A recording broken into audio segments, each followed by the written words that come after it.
Hi everyone. నిన్న తుఫాను ఒకవైపు అయితే ఇంట్లో మా తేజ పాప డోర్ అలా నెట్టంగానే బ్రేక్ అయ్యింది.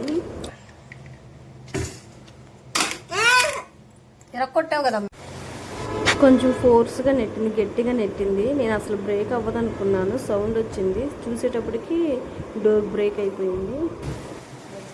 ఏంటమ్మాయి తలుపు ఇరక్కొట్టి. ఈరోజు మార్నింగ్ పైన ఎలా ఉందని చెక్ చేయడానికి వెళ్ళామండి. ఎప్పటి నుంచో చమ్మ ఉంది, చేరింది. మొన్న 4 రోజుల వానికి పైకి వెళ్ళి చూసాము, సీలింగ్ మొత్తం పడిపోయింది. నిన్న తుఫాను గాలి మొత్తం విపరీతంగా ఉంది కదండి, దానివల్ల సీలింగ్ అంత బ్రేక్ అయింది. ఇది కూడా పడిపోతుంది, ఇదిగో ఇక్కడ కూడా బ్రేక్ అయింది, మొత్తం బ్రేక్ అయిపోయింది. ముందు అది ఏం చేయాలంటే సీలింగ్ అంతా పగలగొట్టేసి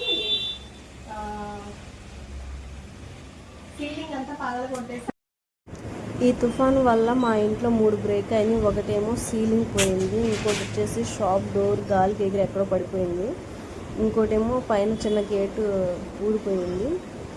మొత్తం ఇలా 3 ఇన్సిడెంట్స్ జరిగినాయి. తుఫాను వల్ల బాగా డ్యామేజ్ అయింది. Thank you.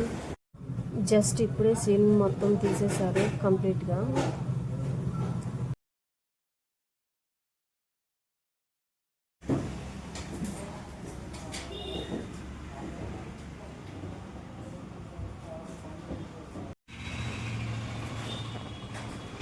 ఎక్కడైతే వాటర్ లీక్ అయ్యి బ్రేక్ అయ్యిందో ఆ ప్లేస్లో రేక్ అనేది యాడ్ చేశారు పైన. అది ఇప్పుడు మీకు చూపిస్తాను, చూడండి. ఇది అది ఈ ప్లేస్లోనే వాటర్ లీక్ అయ్యి బ్రేక్ అయ్యింది. ఆ ప్లేస్ వరకు రేక్ యాడ్ చేశారు. ఇక్కడ కూడా చిన్న వాటర్ లీక్ అవుతుంది, అందుకని అక్కడ కూడా చిన్న రేక్ యాడ్ చేస్తున్నారు.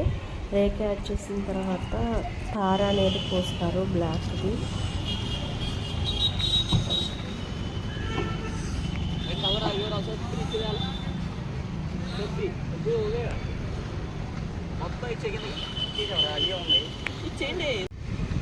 ఇంకా ఎక్కడ ఇబ్బంది లేకుండా తార అనేది మొత్తం పూసేశారు. దానిపైన కవర్ అనేది కప్పారు. ఎండిన తర్వాత ఆ కవర్ అనేది రిమూవ్ చేస్తారు. ఇక్కడ మీకు కనిపిస్తుంది కదండి, ఇలా తార అనేది ఫస్ట్ వేస్తారు, ఆ తర్వాత బ్లాక్ కవర్ యాడ్ చేస్తారు. వాళ్ళు తార వేసిన తర్వాత హ్యాండ్స్ వాష్ చేసుకునేటప్పటికి ఇట్లా షింక్ ఇలా పాడైపోయింది. తార చేతులు కదా, అందుకే షింక్ మొత్తం కొంచెం బ్లాక్గా అయింది. సీలింగ్ మొత్తం కంప్లీట్గా తీసేశారు. నెక్స్ట్ వేరే సీలింగ్ వేపిస్తున్నాము. దీనికి వచ్చేసేటప్పటికి అమౌంట్ వచ్చేసేటప్పటికి పైన తార అవన్నీ రేకు అవన్నీ వేసేటప్పటికి దాదాపు ఒక 30+, ఈ సీలింగ్ ఒక 30+, టోటల్గా దగ్గర 70,000 అయింది అమౌంట్.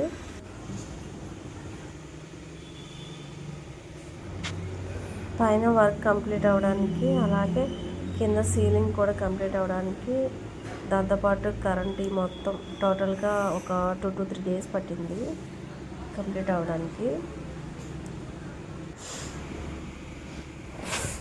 తుఫాన్ దెబ్బకి మాకు పెద్ద బిల్ పడింది, కానీ దీనికి ముందు మాకు ఒక 5 days నాన్ స్టాప్గా వర్షం పడింది. దానివల్లే మ్యాక్సిమం అది నానిపోయి అలా పడిపోవడం జరిగింది తుఫాన్ టైంలో. ఇక్కడ చూస్తున్నారు కదా, సీలింగ్ మొత్తం తీసేశారు. తీసేసిన తర్వాత కిందంతా బాగాలేదు, మొత్తం క్లీన్ చేసుకోవడానికి కొంచెం టైం పట్టింది. ఫస్ట్ ఒకసారి వాళ్ళు క్లీన్ చేశారు, ఆ తర్వాత నేను ఒక 2 times క్లీన్ చేశాను. ఫైనల్లీ మా సీలింగ్ మొత్తం కంప్లీట్ అయింది. చూడడానికి మాత్రం చాలా బాగుంది, బాగా నచ్చింది. సీలింగ్ సంబంధించి వర్క్ మాత్రం సూపర్గా చేశారు, బాగుంది. సీలింగ్ మాత్రం చాలా బాగుంది. లైట్స్ కూడా 3 కలర్స్ వస్తాయి. ఈ వీడియో మీకు నచ్చితే లైక్ చేయండి, షేర్ చేయండి, సబ్స్క్రైబ్ చేసుకోండి. Thank you.